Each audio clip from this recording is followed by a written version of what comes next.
안녕하세요. 오늘은 케미컬 프린시플 18장, 액체와 고체의 숨겨진 삶에 대해 이야기해 볼 거예요. 컵에 담긴 물이 마르거나 얼음이 녹는 거, 정말 일상적인 일이잖아요? 근데 바로 그 순간 분자들의 세계에선 엄청난 일들이 벌어지고 있답니다. 오늘 그 역동적인 세계로 한번 들어가 볼게요. 자, 그래서 오늘은 크게 네 가지를 살펴볼 건데요. 먼저 분자들이 어떻게 춤을 추는지부터 시작해서요. 걔네들이 탈출하려고 만들어내는 압력은 뭔지, 그리고 물질의 상태를 한눈에 보여주는 지도, 이걸 탐험해보고 마지막으로 모든 규칙을 뒤엎어버리는 혼합의 힘까지 알아볼 겁니다. 재밌겠죠? 자, 그럼 시작해볼까요? 이 질문 정말 익숙하죠? 근데 만약 답을 단순히 온도가 올라가서 라고만 생각했다면 오늘 제대로 배우실 거예요. 저도 이 부분을 다시 보면서 이게 그냥 그런 게 아니구나 싶었거든요. 사실 이건 분자들 사이에서 벌어지는 보이지 않는 힘겨루기, 그러니까 에너지랑 서로 끌어당기는 힘 사이에 아주 치열한 전투 같은 거예요. 자, 그럼 첫 번째 이야기부터 시작해 볼게요. 분자들의 춤, 바로 상변화에 대한 이해입니다.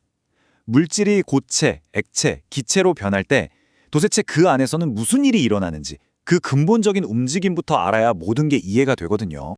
이 모든 상 변화의 비밀, 그 열쇠는 딱 한 단어에 있어요. 바로 에너지입니다. 분자들이 열 같은 에너지를 흡수하면 가만히 있지 못하고 막 진동하면서 움직이기 시작해요. 마치 좁은 공간에서 춤을 추기 시작하는 것처럼요. 에너지가 더해질수록 춤은 더 격렬해지고 결국엔 자신을 붙잡고 있던 힘을 이겨내고 자리를 박차고 나가는 거죠. 그럼 분자들이 어떻게 탈출하는지 좀 더 자세히 볼까요? 크게 보면 두 가지 방식이 있어요. 우선 고체 상태에서 에너지를 받으면 분자들이 제자리에서 막 진동하다가 어느 순간 서로를 스르륵 지나쳐 미끄러질 수 있게 돼요. 이게 바로 우리가 녹는다고 말하는 융해 현상입니다. 그리고 액체나 심지어는 고체 표면에서 어떤 분자들이 특별히 더 큰 에너지를 얻어서 아예 공기 중으로 휙 날아가 버리는 경우가 있거든요. 이걸 액체에서는 증발, 고체에서는 승화라고 부르는 거고요. 자, 그런데 이렇게 탈출한 분자들이 그냥 사라지는 게 아니에요. 얘네들이 또 다른 중요한 현상을 만들어내거든요. 바로 증기압이라는 건데요. 다음 핵심 개념으로 넘어가서 자세히 알아보죠. 증기압, 말이 좀 어렵게 들릴 수 있는데 전혀 그렇지 않아요. 자, 뚜껑이 닫힌 물병을 상상해 보세요. 물 표면에서 일부 물 분자들이 기체로 변해서 날아다니겠죠? 바로 그 기체 분자들이 물병 안쪽 격이나 수면을 막 밀어내는 거예요. 그 압력, 그 밀어내는 힘이 바로 증기압입니다. 간단하죠? 근데 여기서 정말 재미있는 일이 벌어져요. 뚜껑이 닫혀 있으니까 액체에서 기체로 나가는 분자도 있지만 반대로 기체 상태에 있던 분자가 다시 액체로 돌아오기도 하거든요. 이게 계속 반복되는 거예요. 그러다 어느 순간 나가는 분자의 수와 들어오는 분자의 수가 완벽하게 같아지는 지점이 와요. 우리 눈에는 그냥 잔잔한 물처럼 보이겠지만 사실 분자 수준에서는 엄청나게 활발한 교환이 일어나고 있는 거죠. 이걸 동적 평형이라고 불러요. 겉으로는 멈춘 것 같지만 속은 역동적인 상태. 바로 이 평형 상태에서 기체들이 만들어내는 압력이 그 물질의 고유한 증기압이 되는 거고요. 그리고 우리가 흔히 말하는 물이 끓는다는 건 바로 이 증기압, 즉 안에서 밀어내는 힘이 바깥의 대기압, 즉 밖에서 누르는 힘이랑 똑같아지는 순간을 말하는 거랍니다. 자, 다음으로 넘어가서요. 이번엔 진짜 재밌는 걸 볼 거예요. 특정 압력과 온도에서 물질이 어떤 상태일지 이걸 한눈에 보여주는 완벽한 지도가 있거든요. 바로 상평형 그림입니다. 이 상평형 그림은요, 진짜 물질의 상태를 알려주는 완벽한 족보나 컨닝 페이퍼 같은 거예요. 보세요. 가로축은 온도, 세로축은 압력. 이 두 가지만 알면 이 물질이 지금 고체일지 액체일지 아니면 기체일지 점 하나만 딱 찍어서 바로 알 수 있어요. 그리고 여기 좀 특별한 점들이 보이시죠? 고체, 액체, 기체가 모두 함께 존재하는 신비로운 지점인 삼중점이라던가 액체와 기체의 구분이 완전히 사라져버리는 저 임계점 같은 것들도 한눈에 파악할 수 있죠. 여기서 임계점이라는 거 이거 진짜 신기한 지점이거든요. 온도를 계속 높이고 압력도 같이 높이다 보면 어느 순간 이게 액체인지 기체인지 구분이 안 되는 뿌연 상태가 돼요. 이 점을 넘어가 버리면 아무리 압력을 세게 가해도 기체가 다시는 액체로 돌아오지 않습니다. 액체와 기체의 경계선 자체가 그냥 사라져버리는 거예요. 자, 지금까지는 우리가 순수한 물질, 그러니까 물이면 물, 이산화탄소면 이산화탄소, 딱 하나만 놓고 이야기했잖아요.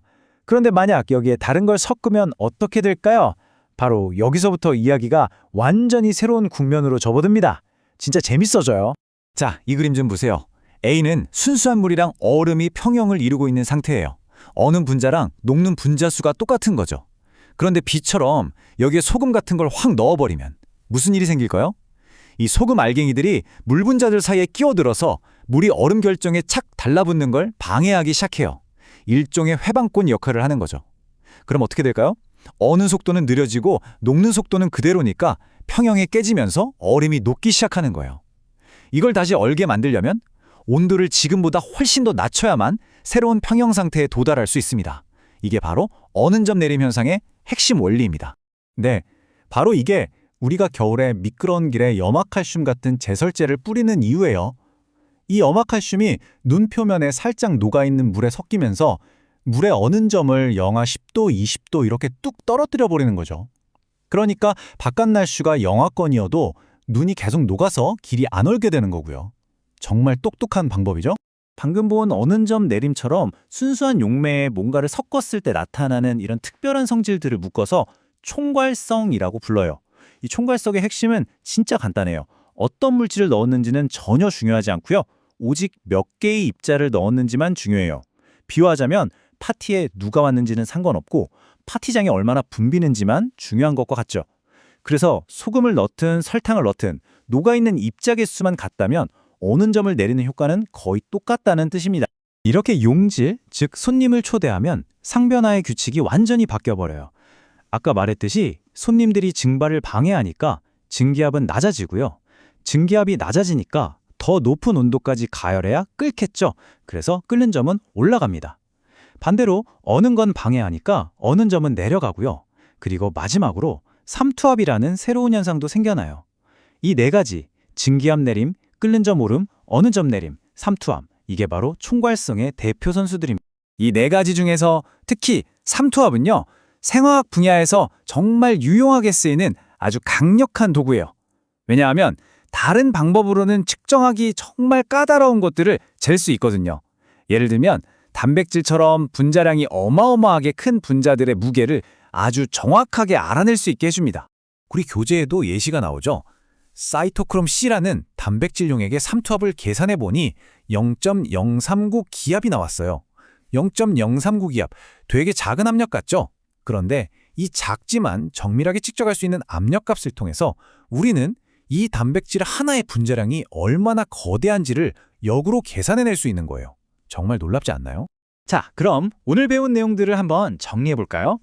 첫째, 상변화는 결국 분자들의 에너지와 인력 사이의 힘겨루기라는 것.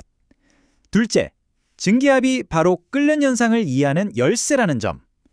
셋째, 상평형 그림은 물질의 모든 것을 보여주는 지도와 같다는 것.